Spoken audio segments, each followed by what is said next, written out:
now starting to record our class activities. And as we've seen, we've just viewed the video on management trends and technology in the future of management that I suggest all students go through this video. So the class is already taught there. I want to just share some of the details today. So what we've discussed in this video so far, the first 30 minutes, was the review of management trends, the review of Chinese management, different management around the world. And now we're getting into the culture of technology and management. And we talked about how a lot of people don't realize the big picture. A lot of people just think that they're supernatural aliens like Steve Jobs or Bill Gates or Jack Ma that have alien brains and they started things. But we have discussed that there are phases and times in life and that have created enormous changes. Bill Gates is not the wealthiest person around.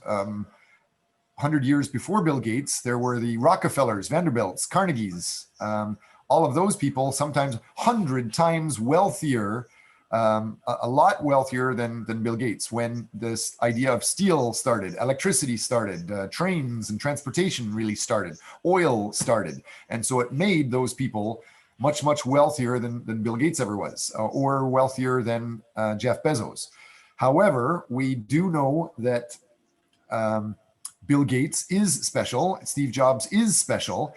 They were born at the exact same time, 1955, as I recall, same year, same type of hometown, same type of environment, same type of family that had access to give all students, sorry, I'm getting distracted. Other students are slowly joining the class.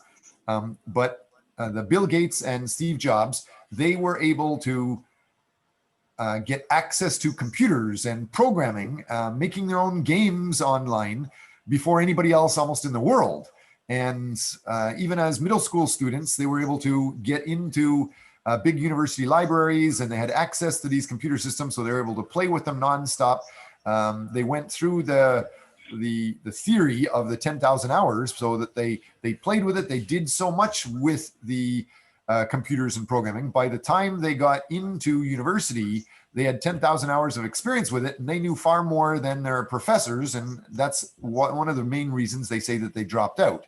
So it's not that they're very crazy ability, it's that they were born in an area where computers were just starting. They were born in an area where they were able to actually access these before anybody else. They were born in an area where they were able to start programming before anybody else. And you guys, just like the Rockefellers and Carnegies and the Vanderbilts were born when iron, steel, electricity, oil, trains started, you guys are born in an area where you have internet nonstop, almost everywhere. I'm not going to mention names, but there's students that are taking our class by bus, traveling around countries. I think that's great, studying class on a bus. And you are born not only with the internet everywhere, but cell phones glued to your head or Bluetooth technology to access anything online. And you can travel not just across the country, but to other parts of the world. Coronavirus, yes, it's slowing us down, but you can travel very easily to many other countries. And you can work with many other countries. There are many people around you right now that are working with many countries all at the same time. And that was not available when I was your age. Internet wasn't around when I was your age. The cell phones didn't exist when I was your age. They started, and by the time I was a little bit older than you, my father had one of the first cell phones in Toronto, but that cell phone was the size of a very large suitcase, not something that can fit in your pocket. So now, you guys growing up, you need to be aware of the latest technologies. You need to be aware of not just TikTok and YouTube, but the newest technologies, because if you excel in those things, you have far more potential to be more successful than Bill Gates or Steve Jobs or the Rockefellers or anybody. Several people are starting to say You are now born with the potential to be trillionaires. It's hard to imagine. So I'd like to hear a little bit from you guys. How about you? Kanakdo, before you get too busy, what technologies do you think everybody should know or will know in 5 years? Let me clarify this question for you, Kanakdo, and every other student here.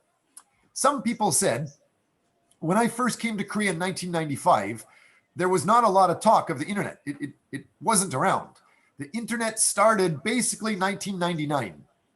And I remember people talking about it. I was older than you guys. And people were saying that, the internet, it's interesting, but I don't care about it. I don't give a shit about it. It's not that important. I'm going to keep mailing things. I'm going to keep doing business. It's interesting, but don't worry about it. The internet is a passing trend or a passing fad. But now we see that the internet has changed the world everywhere. So what are some technologies like the internet that are starting to pop up now? You guys have guesses? Kanakdo, can you give some comments? What do you think is important to know? I believe like artificial intelligence is gonna be the one like that, since like for now, after the fourth industrial revolution has just like come out to the world, like such few technologies were introduced to the world also, but like I believe AI now actually is not that famous, though it's practical in some places, in some fields. But I believe that technology is still in need of development. But after like few years, like it's gonna be so common in everywhere. Yes, AI for sure right. is very, very important. Thank you for saying that. I definitely want to make sure everybody is aware of those details. What else? Kanakdo, can you pick one of your classmates to list another technology you should be aware of now? I think Hepin will be able to explain in more, in a more and better way. Okay. Did you say having me? No, I just said Hepin. No, did you call me or another students? Because I couldn't. Yeah, I called you. Okay, so sorry. I agree on Hanak's opinion, and actually I have an additional information for the students because I was attending a lot of forums recently because Samsung has AI forum from Tuesday or Monday, and then today there is a SK forum for the AI and the computer languages. So I hope all the students can attend that. And also one of the most important things that we have to know is the computing program, cloud computing. Yes, good. So AI, very important. Cloud computing, managing the cloud details, very, very important. Thank you not only for sharing your the topic, cloud computing, but sharing your access to this information. You guys should be plugged in. Forget just plugged in Daegu. You should be plugged in, as she said, to Samsung lectures or lectures at MIT or lectures at IBM, lectures at Nokia in Scandinavia, lectures anywhere around the world you guys can plug into now and learn from. If you are not doing that, if you're not trying to learn this stuff online, you're cheating yourself. You're like the person that said the internet back in 1999 was not that important. Those type of people, you might as well take all of your computers and cell phones and any phone lines and just throw them in the garbage and get ready to live in a hunter-gatherer society like a caveman. We really need to understand how this stuff is growing fast. So yes, Haben, so can you pick one of your classmates and ask them to guess what is another topic that is pretty important for everybody to understand? Because in our class, one of the students already get into one of the important field. So Cheuk-sung, can you tell us what you were studying, Ra? Well, recently I started my project with the applications of virtual reality, and currently I think, well, virtual reality has some limits in the industrialization. So I think for now, with like within 5 years, the use of augmented reality technology is really important. And actually, uh, informations about the AR glass developed by Apple was recently leaked to the public, and it is expected that they will release the product on the early next year. So I think um, since virtual reality has some many kind of limits, so the augmented reality is now really becoming important, especially in this situation because the concept of untact is really, a big deal nowadays. Yes, definitely. I'm happy that you guys are following this stuff. It is incredibly important. Let's go through a few other people. Let's see what you guys can think of that you think is important, and then we'll go into some of the presentations. So can you ask one of your classmates to also contribute and guess what is another technology they need to know? Well, then I would, I'd like to call Gunsu Kim to add another opinion. Great. Mr. Kim, what do you think?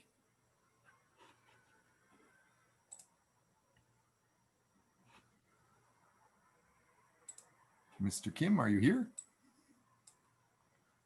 Let me just check to make sure he's here. Yeah, you're here. Gunsu Kim, it says he's here. Maybe we can't hear from him. What about Hamin Park? I see you're there. Thank you for having your video on. Can you give a comment? What do you think is some of the technologies that are crucial to your future, to everybody's future, and that may change the whole world? I heard that as the computer and internet developing, and as students mentioned, AI is developed very fast. I heard big data is very important thing nowadays, since the amount of information is in the internet network right now. Yes. So I'm just going to show you. Here is a PPT. I think all of you guys can see this. There's a lot of information. I teach this around the world in several different universities, in Vietnam, in Europe, in India, North America, and it's good that we're starting to talk about that. So the big focus is the idea that the world is changing, and what we need to understand. Let me just zoom in on some of these details. We started talking about this, but it's definitely worth repeating. The idea that you must all know about not just the basics of the internet that started in 1998, 1999, that changed the whole world. And some people said it was just a fad and it's not that important. But yes, as we just heard, social media analytics and social media insights, that is so big, so popular now that it's commonplace. If you don't know of it, you're going to be cheated and left out of a lot of things. It's pretty common knowledge now that Donald Trump has invested millions of dollars into manipulating social media analytics, and that's how he won the 2016 election. But it's so well known now, and the fact that Facebook had to pay $5 billion fine because of it, that it's a little bit harder to do, but it's still very possible. So make sure you know about that and know about Google Analytics. Know that you can learn anything. I appreciate that you're learning from me. I'm honored, but you can learn from massive open online courses that are free. MIT has been sharing their class materials, not with videos, but just giving their Excel files, giving their PPT files, giving their Word document files since 2002. Since 2006, 2008, Canada was one of the first countries that had universities teaching a class, and people were videoing the class allowing people from India, Africa, Europe, anybody could go and sit in on the class. There was about 30 people in the class in the regular university, but they had more than 3,000 people attending their type of Zoom class online.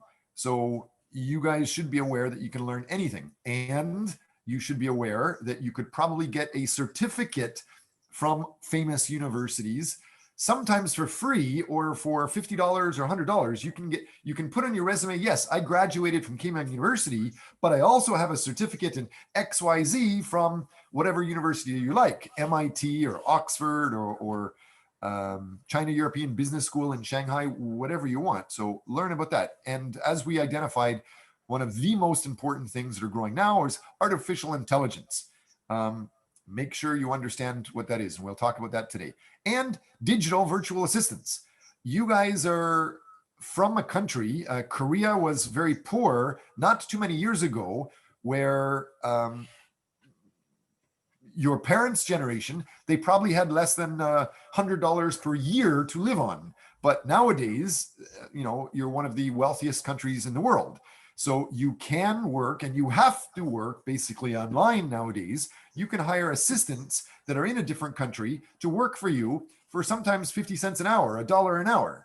I have a company in Vietnam, and I remember one time when the company was starting to get pretty busy with graviola leaves, we had to hire a few extra staff, and there were some young people, university people, high school people, even older people in their 30s, 40s, and 50s interviewing for jobs. And we asked them what they hoped they were worth, what kind of salary they wanted. And many of them were almost dreaming of getting paid 50 cents an hour.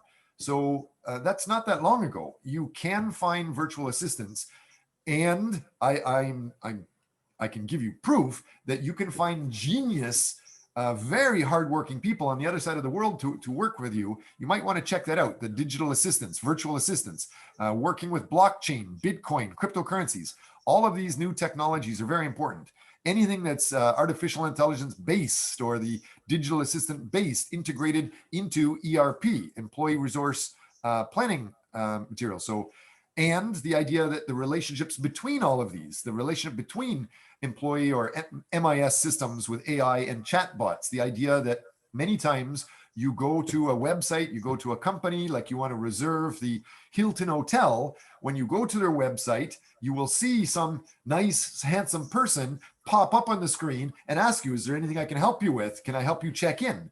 And whatever question you say, they will answer you. And it's really impressive. It's custom tailored service directly for you. But that is a robot. That's just computer technology. That is called a chat bot. And you can program that. So because of that, frontline people like working as tellers in banks are being replaced by ATMs. People at the front line of McDonald's, for example, are being replaced by digital kiosks. You guys all know in Seoul, there are stores like that you can go in and buy things from, but there's no employees checking you. There's no employees taking your money. It's all, as soon as you walk through the door, you have an app on your phone that tracks you wherever you stop. It checks what you're going to pick up, and you just walk out with it, and it automatically bills your account. So that type of technology is really important.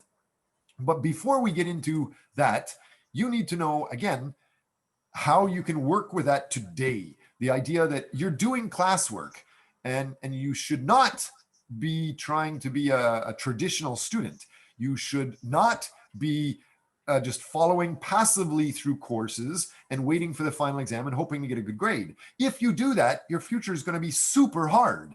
If you realize the big picture, you will be much more successful. You can be much more successful. Some of our students, Haben So, she has already started an internship with Samsung by simply doing the regular classwork, finding a couple of interesting articles, talking to the executives of Samsung about that. And now she can see in her resume, she has this internship. And what every student here should be doing, but most of you haven't started, is directly working with another company that you want, make the report for them. Like Haben So might be making a report for Samsung or other companies.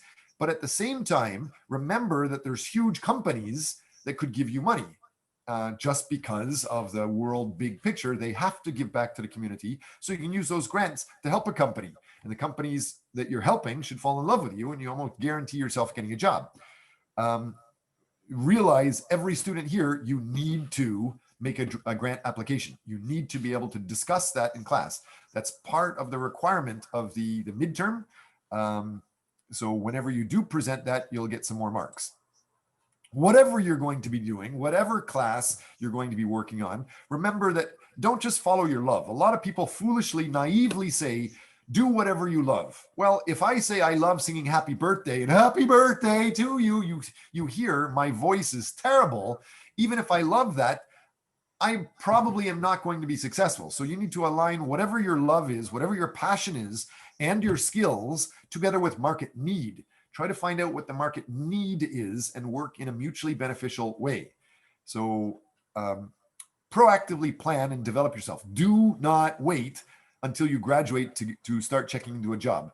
I applaud some of the students are interviewing already with JP Morgan and other big companies. I encourage you to talk about that more in class so other people learn from you and learn from you. The whole concept of knowing yourself. Most people don't know themselves.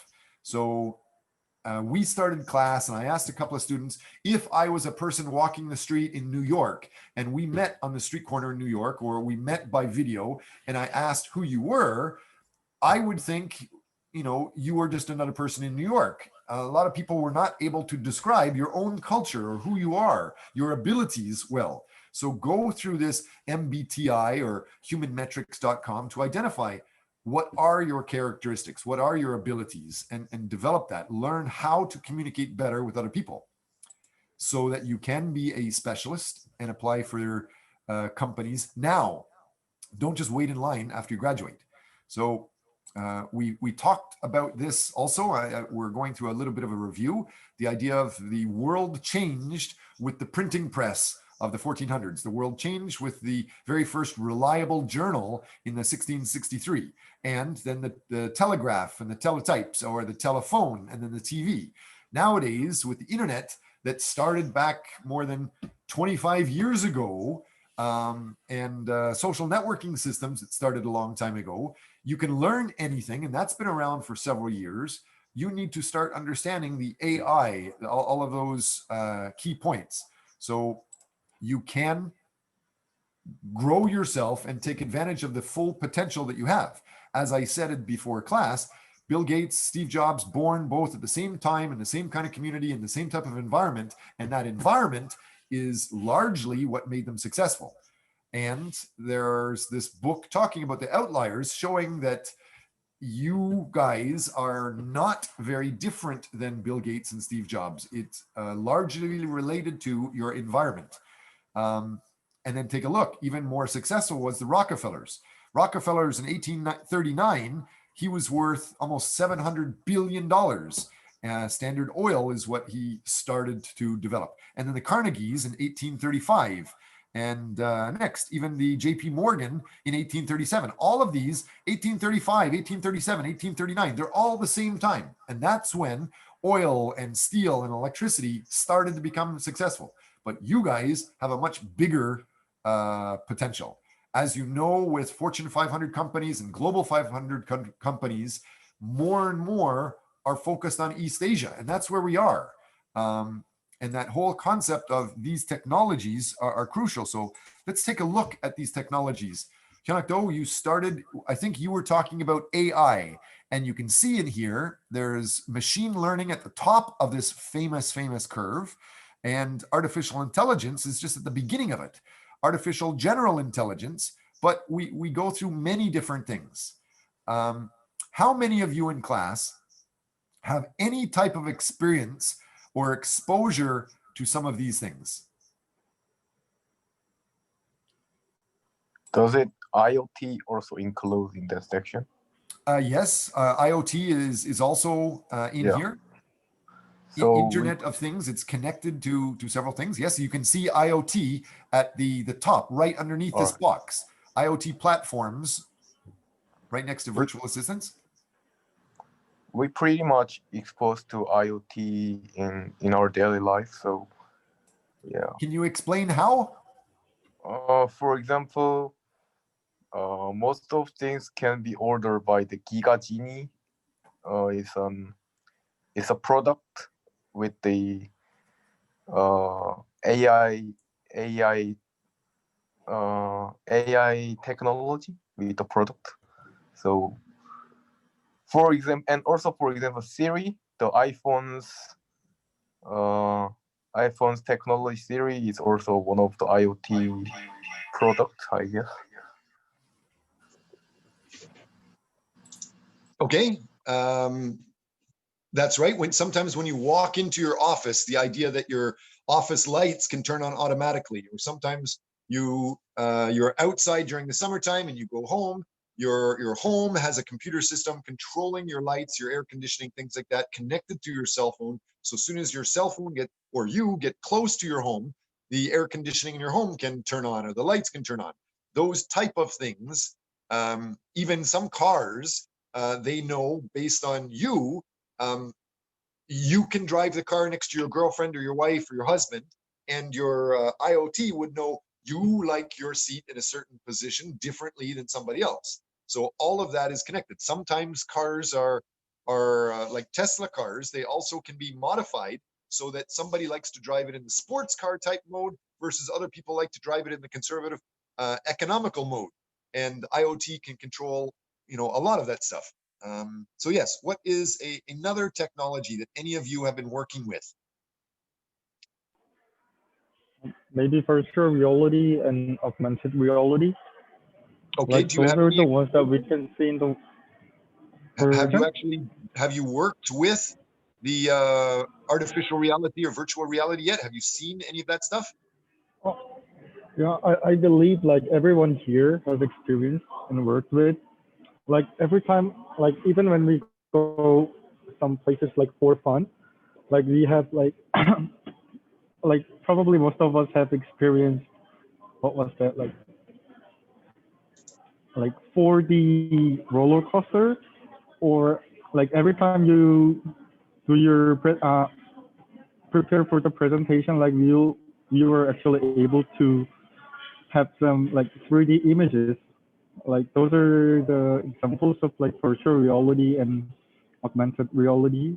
Like we could have in some technologies in our real life. Okay, yes. No. Usually you're wearing something like a mask, sunglasses, and it shows you like you're touring through some area when you're not actually moving. Yes, those type of things are much more advanced now. What about smart robots? How many of you have been working with smart robots or machine learning? That idea of deep learning. Any of you aware of those details? Actually, I am trying to learn the basic computer languages for the machine learning right now. Okay, such as which Uh, computer languages have you learned? Definitely Python for the basic one, and Okay. SQL, or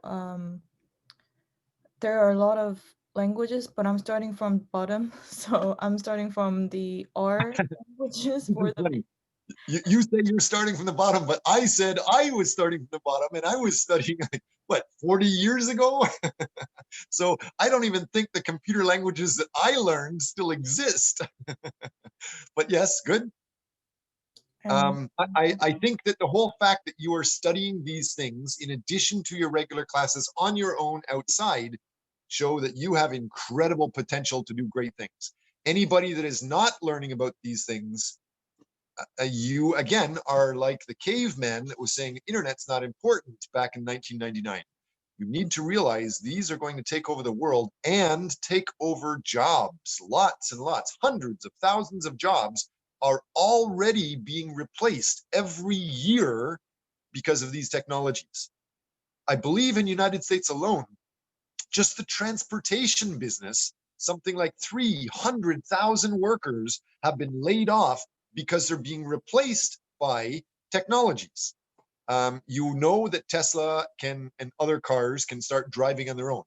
But I worked more than 20 years ago for companies that developed this self-learning, self-driving. 20 years ago, we had transport trucks that could drive at 100 kilometers an hour, 10 centimeters away from each other. It was much safer than human drivers, much more efficient than human drivers, because if you're 10 centimeters away, your biggest problem is your air resistance, and you don't have air resistance if you're, touching another car. And if it's all computer controlled, it's much faster than human reflexes. And now it's starting to actually become possible. So make sure you're aware of these things, and make sure that you admit to yourself that the future jobs are changing. Anybody else know what are some other jobs that are changing? I mentioned how transportation. What else?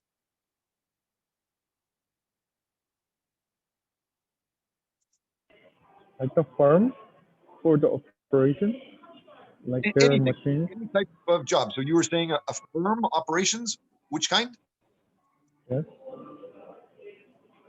Like anything, but like assembly line, like Assembly lines, yes. machines are replacing human labor force, right? Absolutely.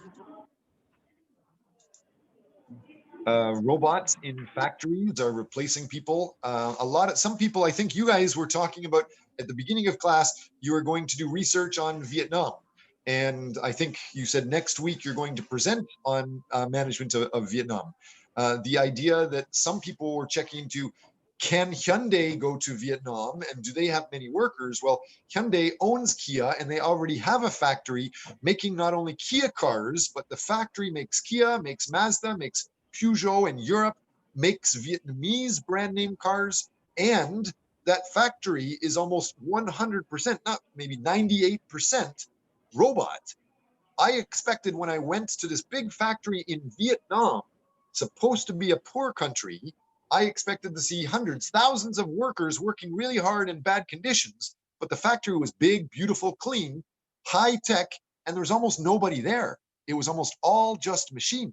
I encourage you to check out those details because your future depends on it. Good. Anybody else? Can you guess what other jobs are going to be replaced or what jobs are going to be important?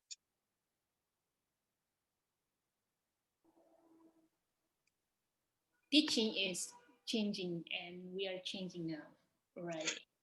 Great. Can we talk more about that? What type of examples do you mean? I obviously know very, very well. So how do you think as a student teaching is changing? Actually, it's my comment, Ali. So as Right, for the whole class, how do you think teaching is changing?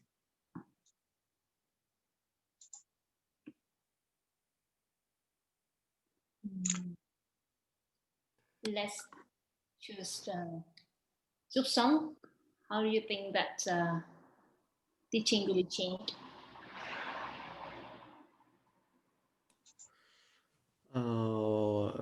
As a Korean student, I think most of the Korean professors and teachers tend to just provide informations to their students, and for the AI teachers, I think they might be able to work quite similar as Korean teachers do right now. So when students sit in front of the desk, then just the program operates and provides and suggests the information they have to learn. So that's what I think, that AI teachers may replace the current teacher. Okay, what about today? Not just in the future, but how is your present? How should it change from when I went to school? When I went to school, I had to go to a building. There were courses I could mail through, a letter, write down on paper, put a stamp on it, mail it in. They could mail me books, but it was super, super slow and not really efficient. That type of education has been around for over 100 years. But nowadays, where can you study? What can you study? How can you study? How much does it cost to study? How long does it take to get a certificate or a degree nowadays? Any answers? Any comments? Gunsu Kim, Oh, you Oh, have yes. a comment? First of all, in, compared to the previous, there were a lot of students when my mom's age, my mom's yeah, there were so many students I heard, but nowadays it's the ratio of students are getting lower, and in the future it is also expected to getting lower and lower due to the birth rate problem.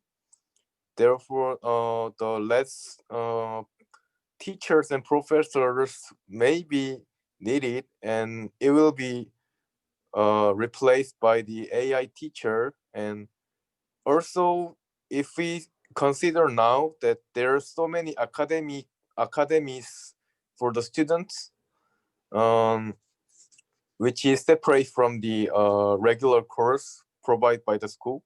So those will be expanded compared to the regular school course. So I think the professors and teachers, number of professors and teachers will be lowered as the year goes by. That's my opinion. And this Okay. that You are a promising student. You're an active student. I want you, please promise me you're going to think bigger. You're talking Okay. about the class size, but what is more important than this class size? What about just you? Be greedy. How should you be changing your action today?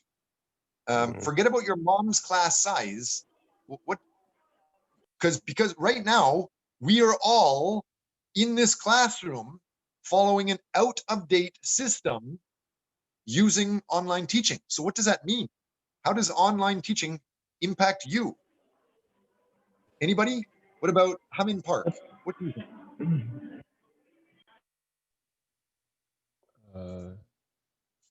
A barrier to the learn something is quite low because everything is here in the online network like YouTube. But I wonder if some people who want have some question, they can hear the answer from the YouTube or Okay, so people can learn on YouTube and things like that. Yes. How many of you have seen? Let me just change one more slide. How many of you have checked the Facebook class group? Not only most students think in your mind that school and class and university is a building you usually have to go to, but we are living proof that you don't. And so be aware of that. How many of you have checked this post that I made the other day? Anybody?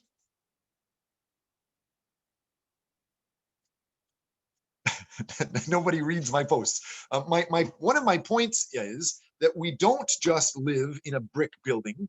We live online, and online can be anywhere, almost all the way up to Mars. We have online access to spaceships going past Pluto now, I think. So realize this bigger picture.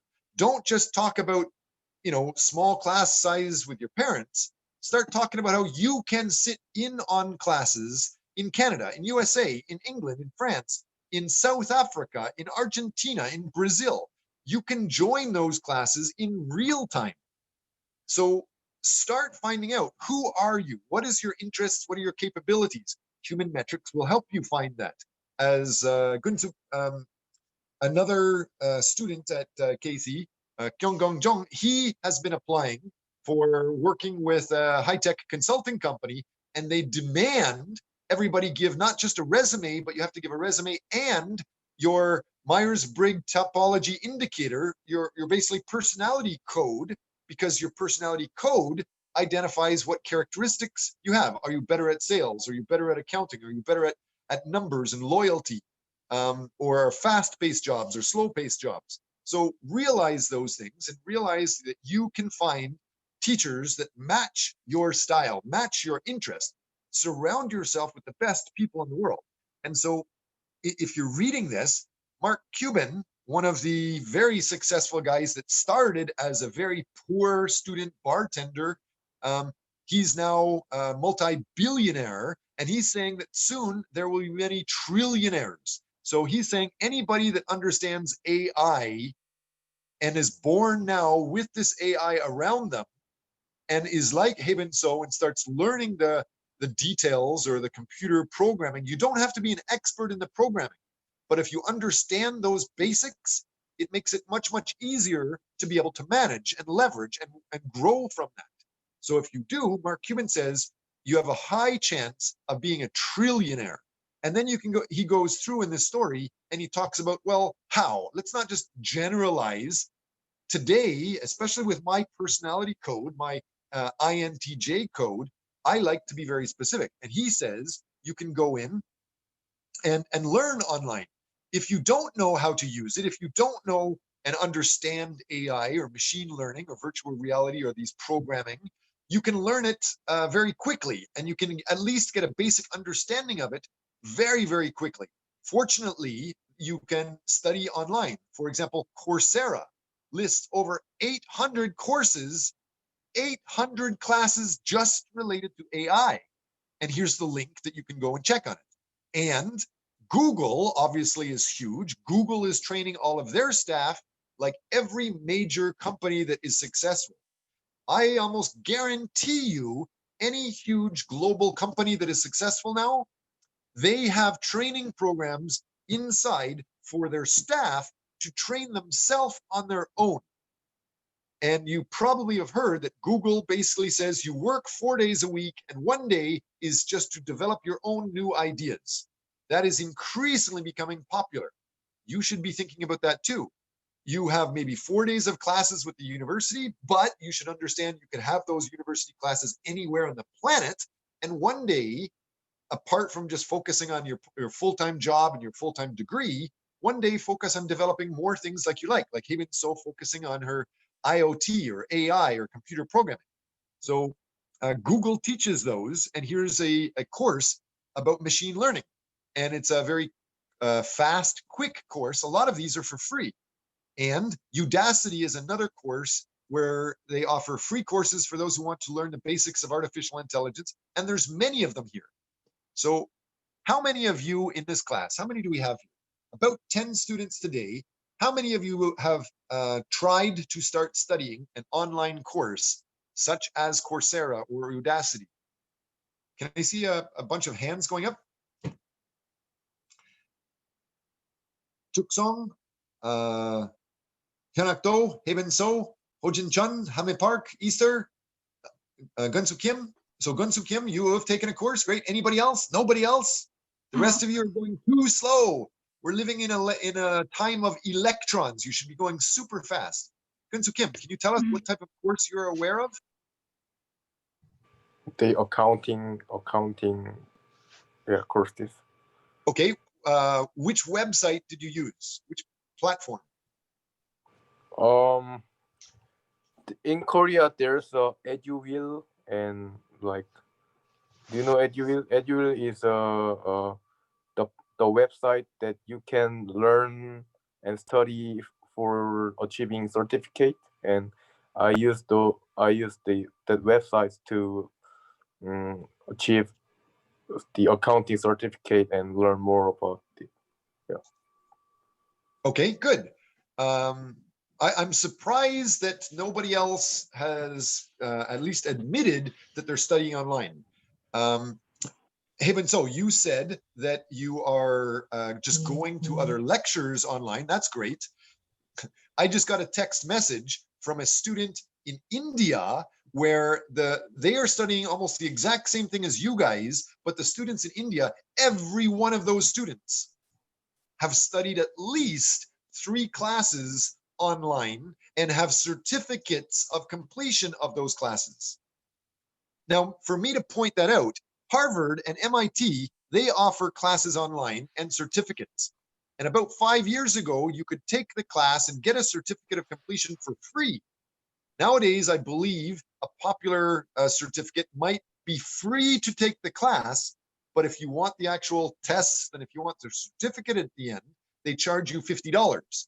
So you could put on your resume that you graduated from Keimyung University and you have this degree and you have a certificate, a diploma from MIT. Obviously, that's going to change your employment details. I'm not trying to get you to focus on just growing your resume. I'm trying to make sure you're aware of the technology and how you must learn. You must live with these rapid pace of changes. So I just clicked on this one link with Coursera. Coursera is a big, huge program. I prefer Allison.com and I prefer NPTL. But if we just look at this, bummer, it's not working.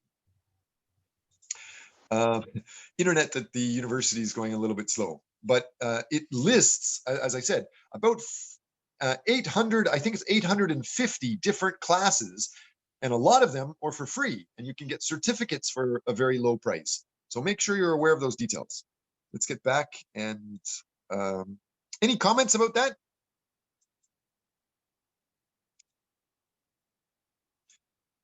Do you guys realize that I give you points for not only writing a paper, I give you points for trying to learn about it. I give you points easily every week for talking about you found this article and share the article with the class. But I also clearly said at the beginning, and I will repeat now, I will give you many points if you find an online video, an online class, a MOOC, Massive Open Online Course, teaching these things. There are massive open online courses teaching this class.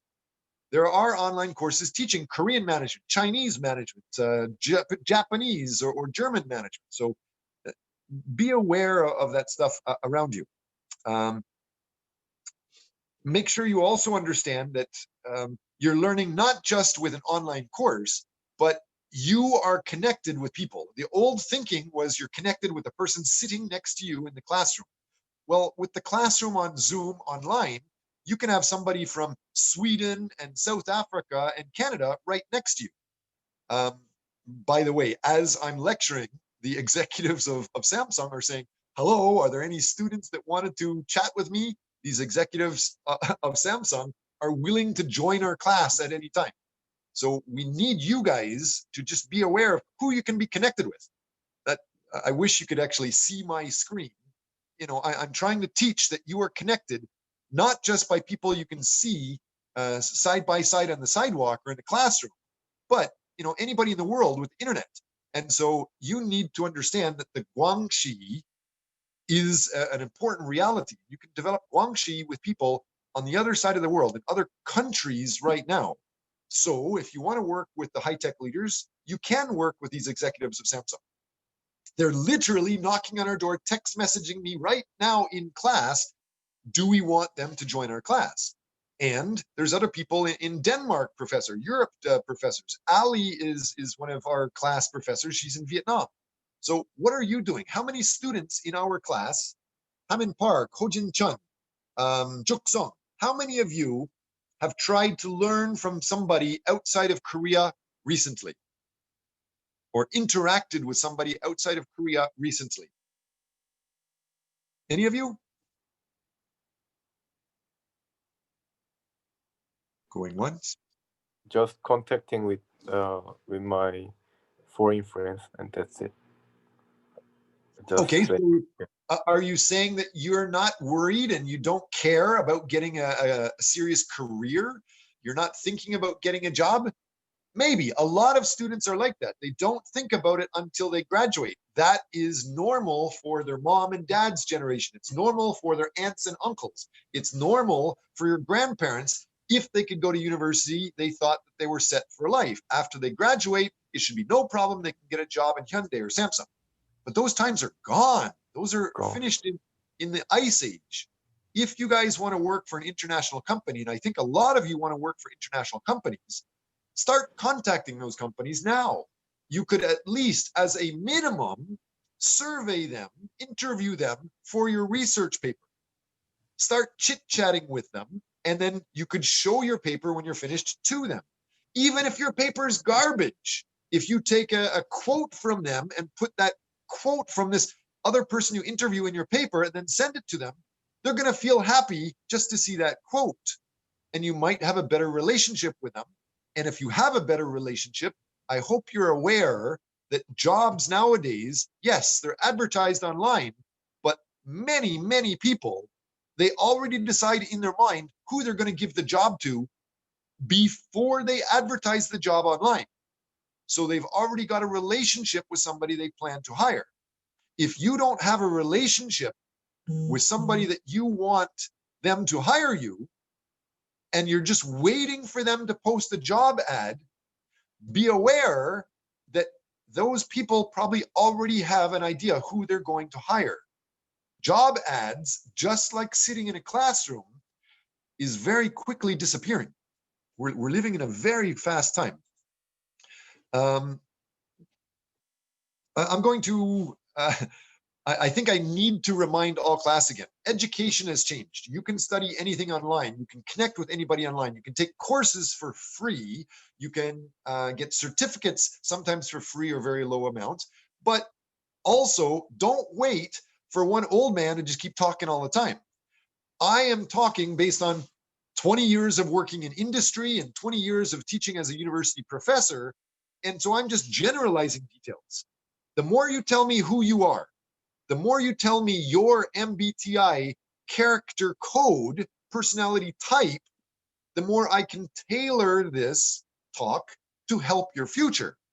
If you don't tell me who you are and what you want to develop in the future, I can't really help you. I just give you general information, which is definitely not as good. So is there anybody that is interested in presenting today? I thought there were going to be some people presenting today. I know that Kanak Do, he was talking about presenting, but he's probably on a bus with no Wi-Fi traveling across Korea right now, which is cool. Anybody else want to present? Going once, going twice. Okay. Hojin Chun, you can see this screen, right? And how many times have you seen me show this screen or talk about this screen before?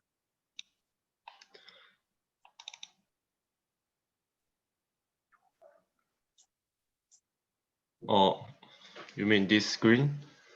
Yes. You have seen this before, right? I talked about this in other classes. Oh, I see this screen for the first time. Okay. What we're talking about here is what some famous Harvard professors say. This is the way to use social media perfectly. They say to use Facebook perfectly, you need an image or a photo. You need to provide some information. You should keep things positive. You should provide a link, like a reference, and then engage with users. All of you know about that. I think everybody knows of Facebook, and you can put a photo here, even though Facebook is not that popular in China and many other countries. But this is wrong. This is not the smartest way to use social media. This is one good way to use social media, but it's not the smartest. The smartest way to use social media is to realize that all information, big data, is huge out there.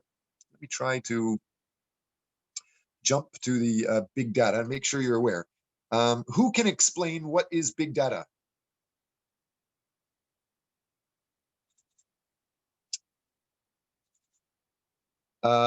Easter, can you hear me? Can you explain to the class what is big data? I explained it. You should be able to see online. So in our Facebook group, I explained it, and this is the class video. And in our class video, that's internet's going still really slow. This class, yeah, here it is. This video explains what is big data quite a lot. And this is our class lecture. You don't even need to listen to me in class. You can watch our class online. I want to just debate and go back and forth and customize things for you. The general class is flipped. It's online. So Easter, can you explain what is big data?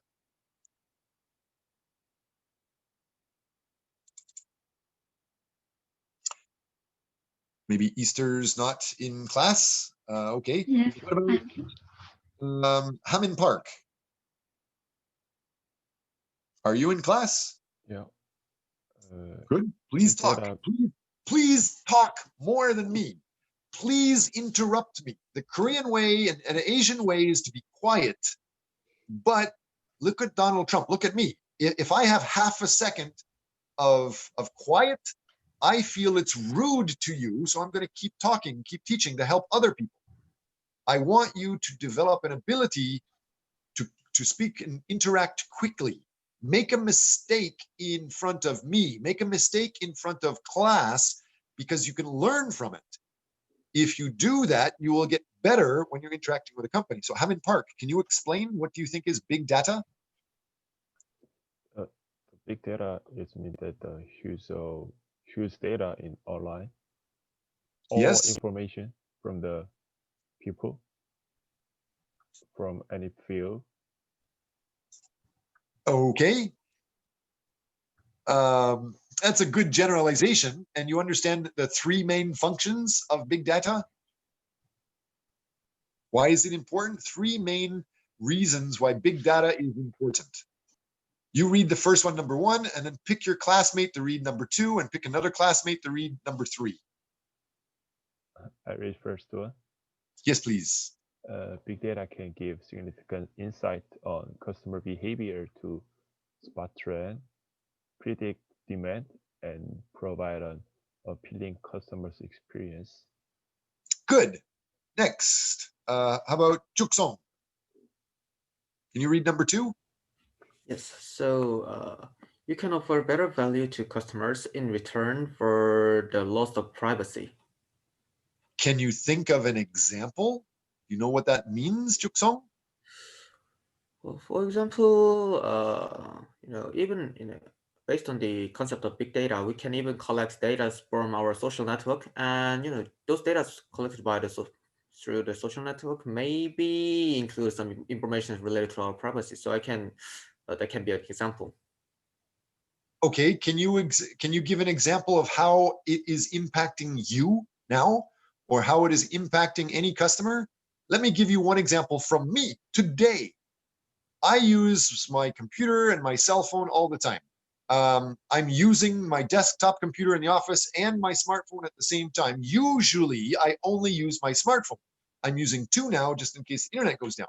But when I use my smartphone, I use it sometimes to check the internet, check the data. I want to find out who's winning the election with Trump and Biden, things like that.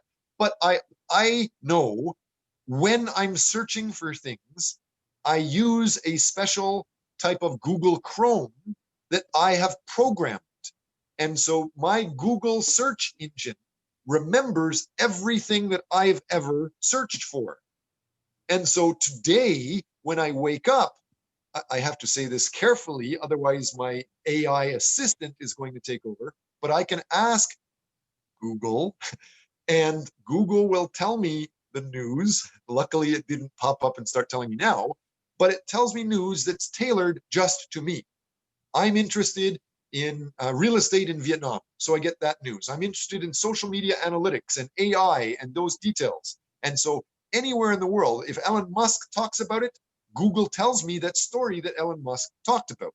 Or if somebody in Africa or India are talking about a certain topic that I find of interest, like Bitcoin or blockchain, that tells me those stories. I know that China has created a national new currency. It's not a paper money anymore. It is online, just like Bitcoin. I also know that a lot of the big banks and huge organizations in the United States have adopted Bitcoin and cryptocurrency. And so it is growing like crazy. And this online idea of maybe I'm losing privacy, I'm allowing Google Chrome to record everything that I search for, everything I watch on TV, everything I watch on the news or YouTube or whatever. My Google Chrome, these programs record it. So I've kind of lost privacy, but it goes into Facebook, it goes into other places, it identifies other things that match and show me more. So every day I can learn new things. And the more I use it, the more it knows what I like, so the easier it is for me to become an expert in things. That is an example of number two, just simply by using your phone. Be aware that Naver in Korea is huge, but Korea is not huge. Korea is only 50 million people. The world has like 8 billion. Google is almost working with all 8 billion. So I'm not trying to promote Google over Naver. I'm trying to make sure you are aware of the big picture. If you are plugged into the system that has 8 billion people growing the information, you're going to grow much faster and much more precise than any system. Doesn't matter how good it is if it only has 50 million people using it. So be aware of that. Next, what about Ibn So? Can you read number 3? 3 main functions of big data. Analyze data to decide your strategy and goals, such as customer acquisition and or retention, upselling or cross-selling, increasing customers' loyalty, and boosting the bottom line. Can you give an example of that? Have you ever looked at an ad on your cell phone and then maybe 10 seconds later, you're looking at your social media and you get an ad that's talking about that product you just looked at? That is an example. Have any of you experienced that?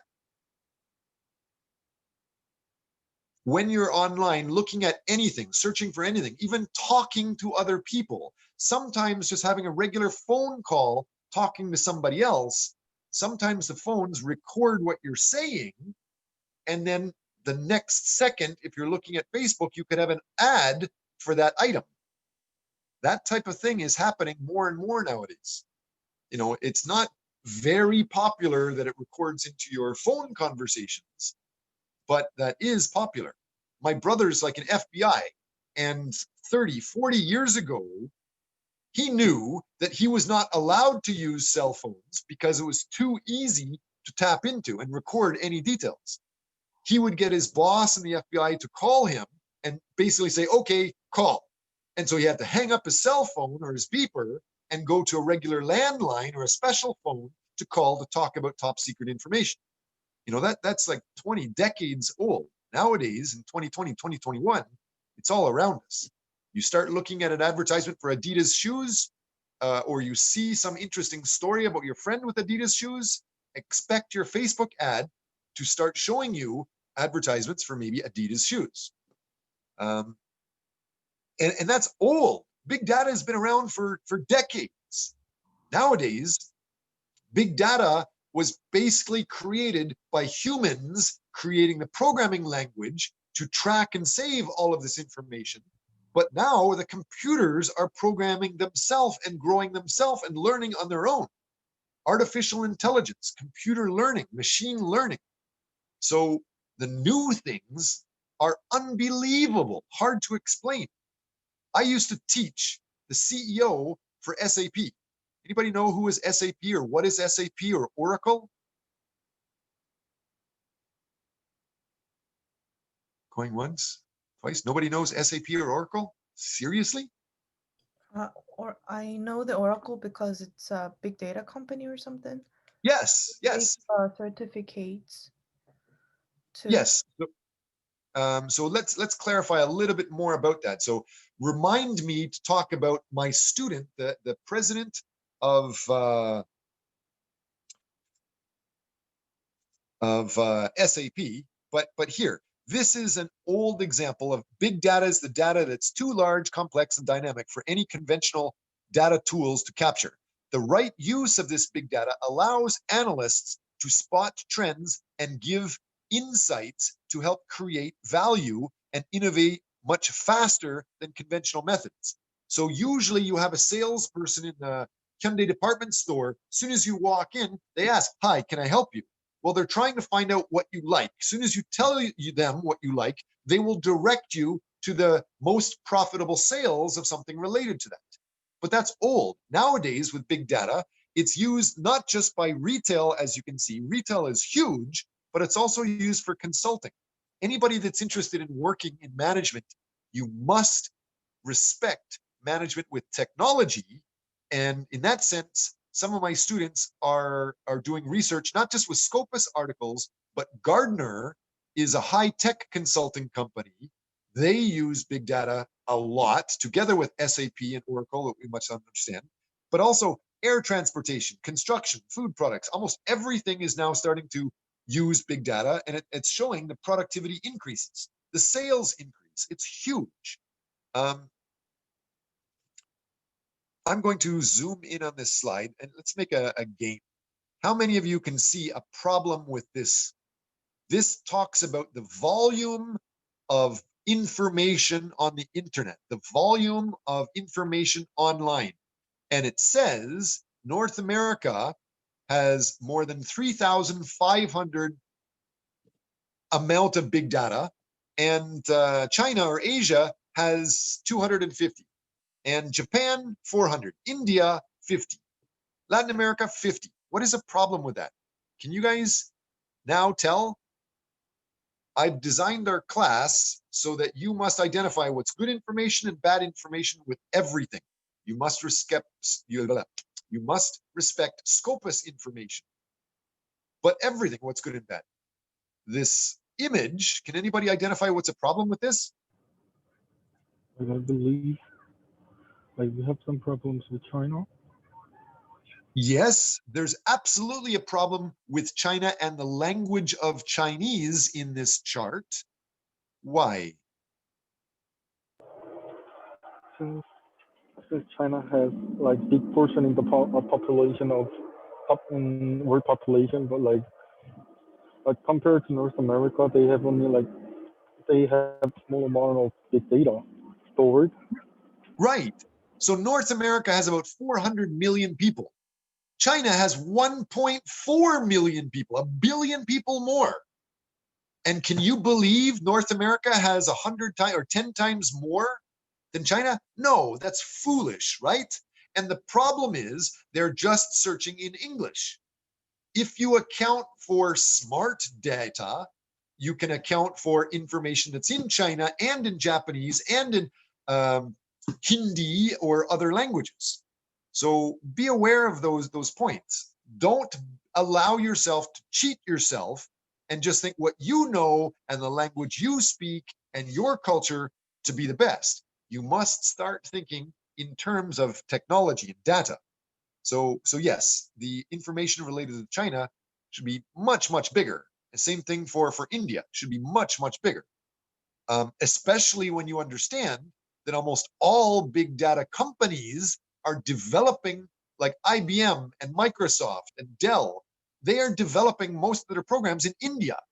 Almost all high tech is being done in India. Almost every school in the country of India is teaching big data or technology.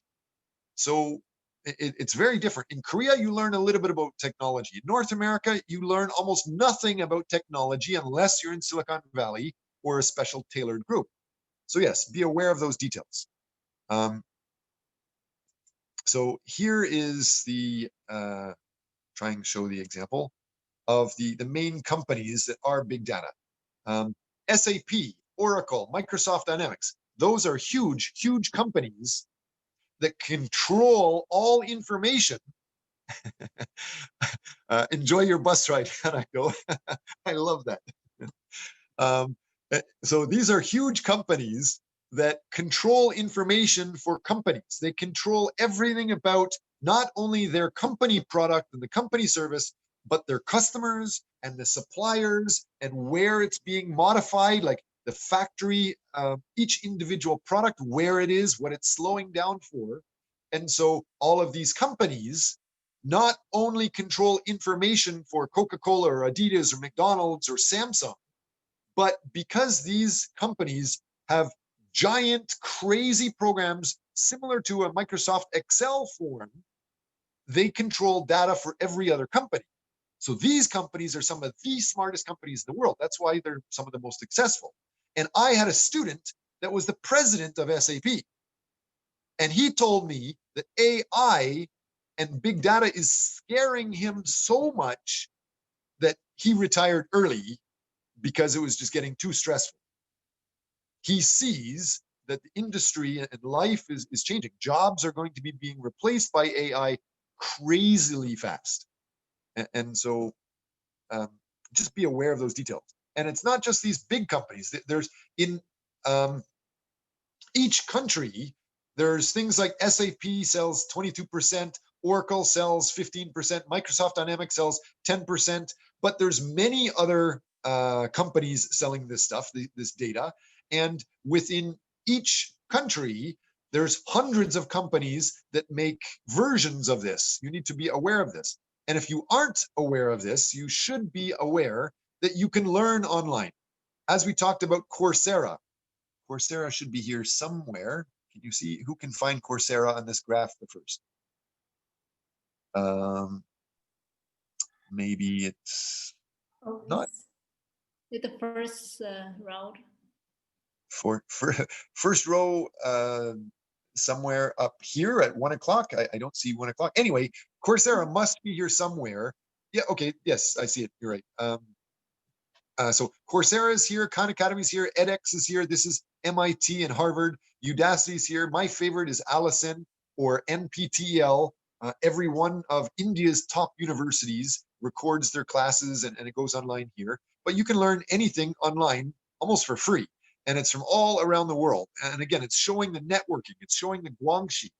Please reach out. Please start studying this stuff on your own. If we go back, you guys are aware that our class, talking about, for example, Chinese management, there is a Harvard class that teaches Chinese management for free. I think you can click on this link and you can take that class. I think it's really, really boring class, and a lot of the NPTEL, those teachers are really boring, but nonetheless, you can still learn for free from these programs. Allison is similar, but Allison can give you, as we saw here. I think I heard that some of the students did not see this before. Hey, Binso, have you seen this chart before? Have I not shown this to you before? I guess no. Okay. Do you see what we're showing in this slide? Is this clear to you?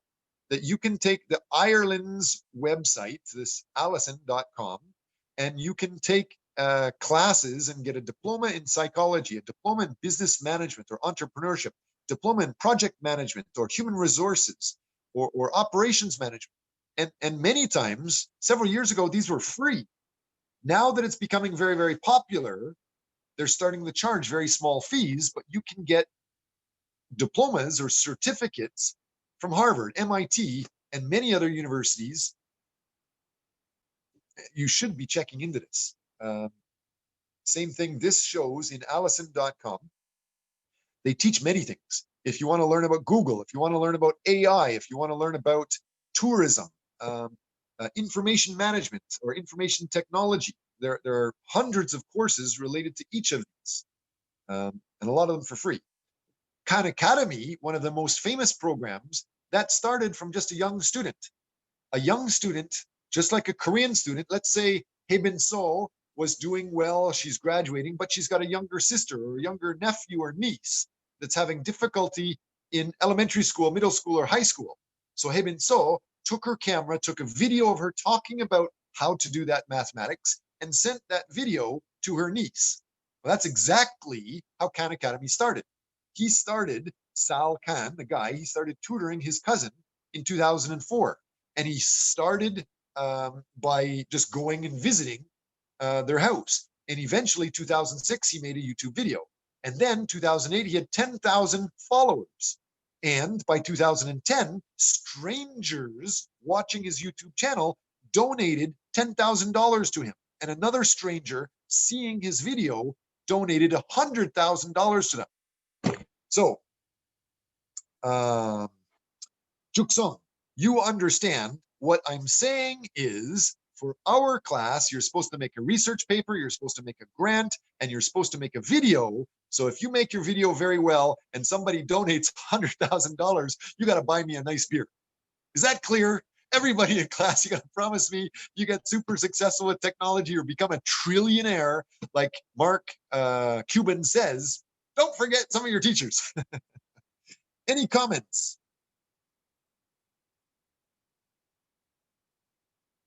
Don't all talk at once. For the Khan Academy, Yes. I want to recommend the students to take a calculus class and also the linear algebra class on the Khan Academy. I'm listening in that website and it really helps a lot. They're teaching in a really easier way. So it will be really helpful for the students who are not familiar with the calculus or other stuffs. Yeah. If you're not familiar with anything, Khan Academy may be able to teach it to you easily and quickly. A lot of Khan Academy's videos, when he started, none of them were longer than 15 minutes. Most of them were 6 or 7 minutes, very short, teaching you the basics very easily and quickly. And because it's on YouTube, you can fast forward it, you can rewind it, you can skip details. So it's a very good way to learn things. But again, it's relatively basic. The more you go into detail, the better. And don't forget, you learning, I respect. Haben So, I really respect you for learning this on your own. But you must realize most of the people, 98% of people in the world, are not going to retire successful.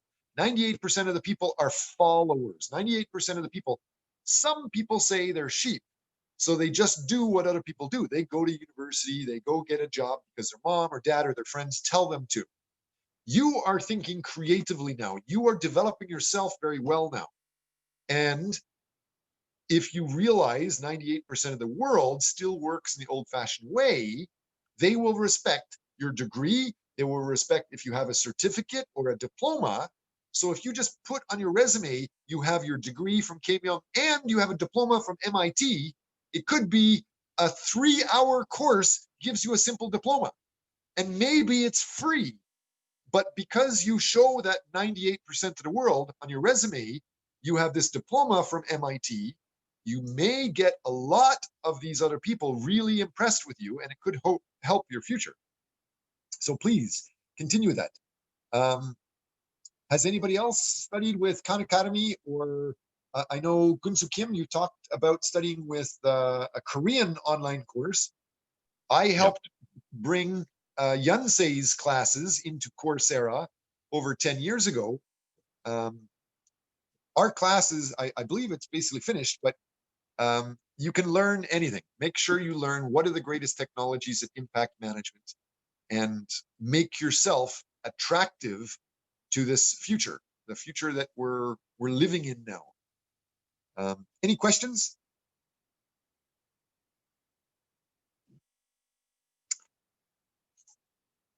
Going once? Easter, Bensu, Eben, Juksong, any questions for you guys? I think we're good today. Okay. I've heard from our students that was attending our class as they're riding the bus across Korea, that they're going to be presenting about Vietnamese management next class.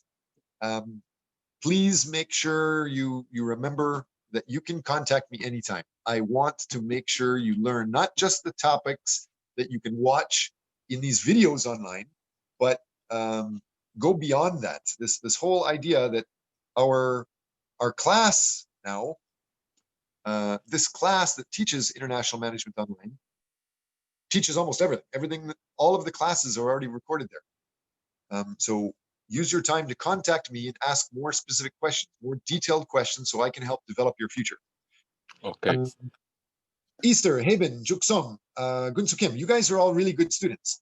Are you aware that Samsung executives, some of you have already talked to Alonzo, which I think is a really nice guy, a really smart guy, but he's also helping people study almost the same things as you guys in India, some of India's best schools, the Indian Institute of Technology and the Indian Institute of Management. If you want to continue developing and learning about IoT or AI, you can of course continue learning with the Samsung executives, but I can partner you so that you can also study with these people that are almost geniuses in India. I think it would be very good for your future. You do not have to. It's all optional. Like, you can hang up this class anytime. Our class is finished.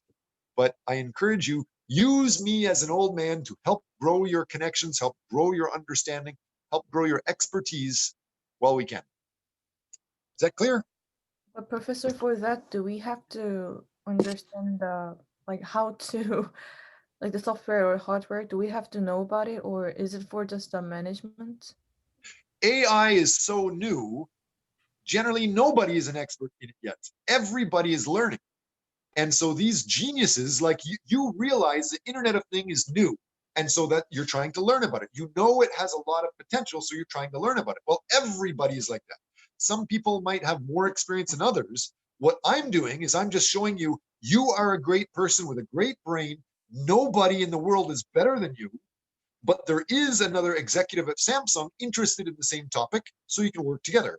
And there's a couple other really brilliant people in India interested in the same thing. So you can all talk together.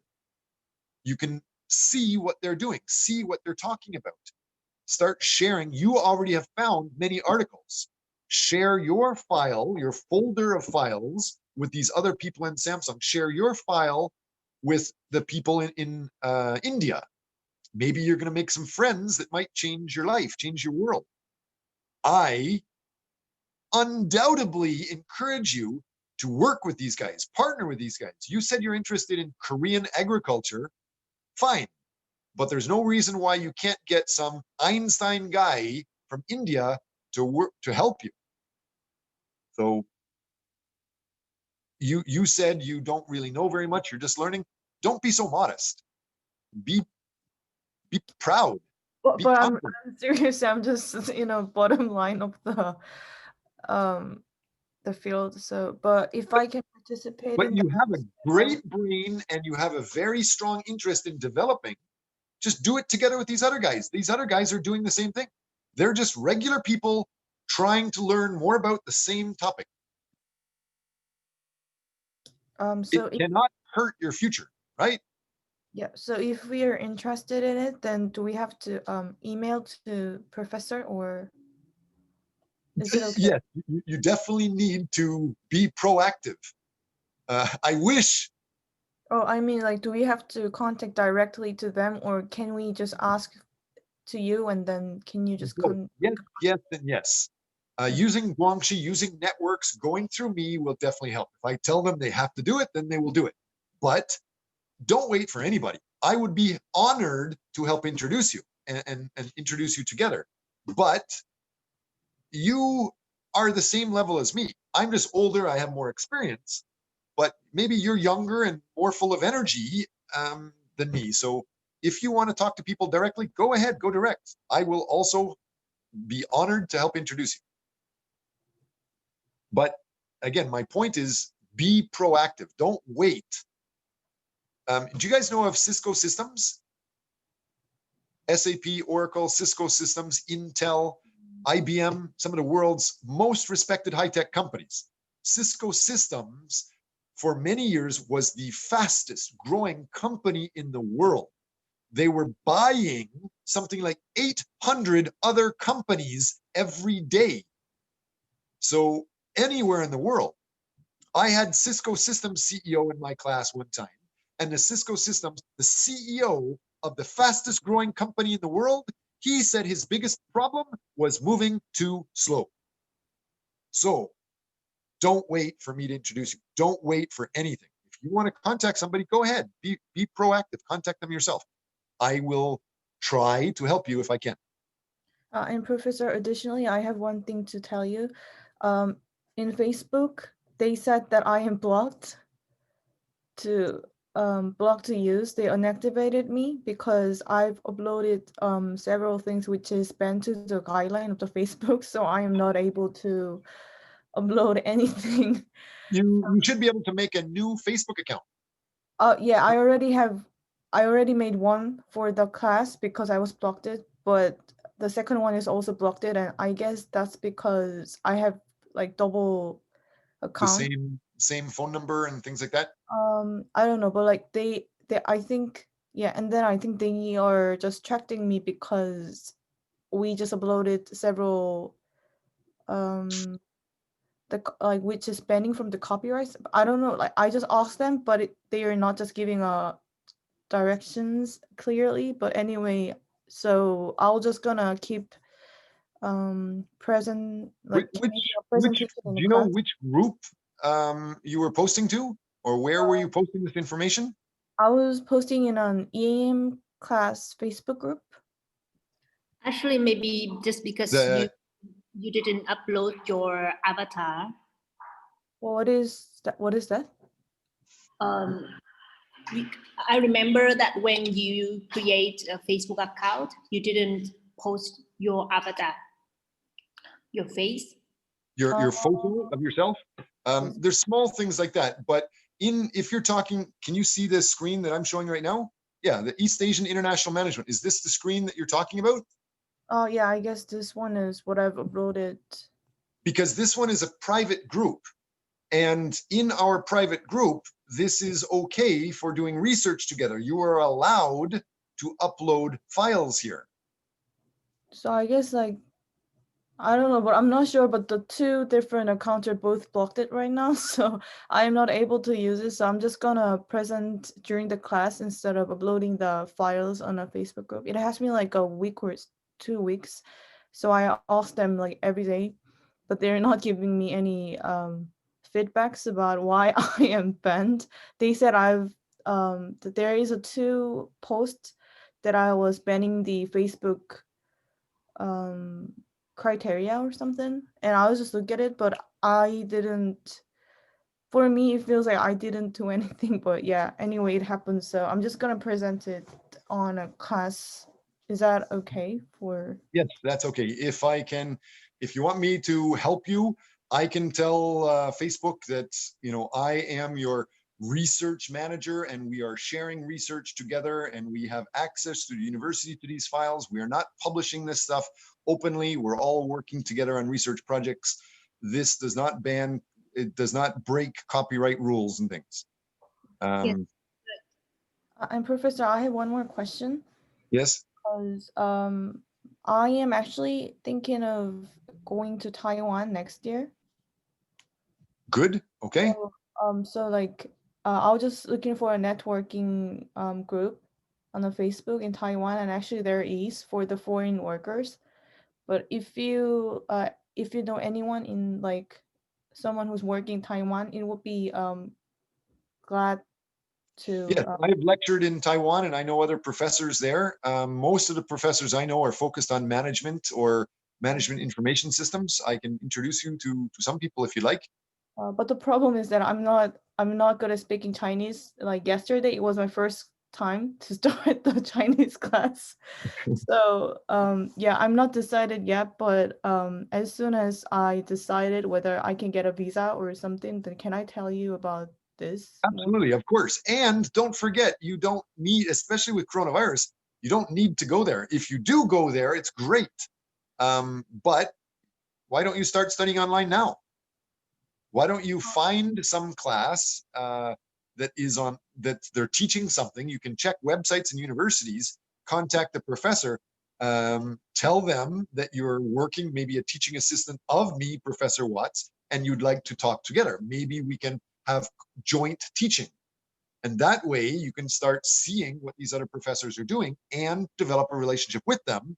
Maybe I can get close with a professor, tell them that you're such a good student that they might be able to hire you as like an international teaching assistant.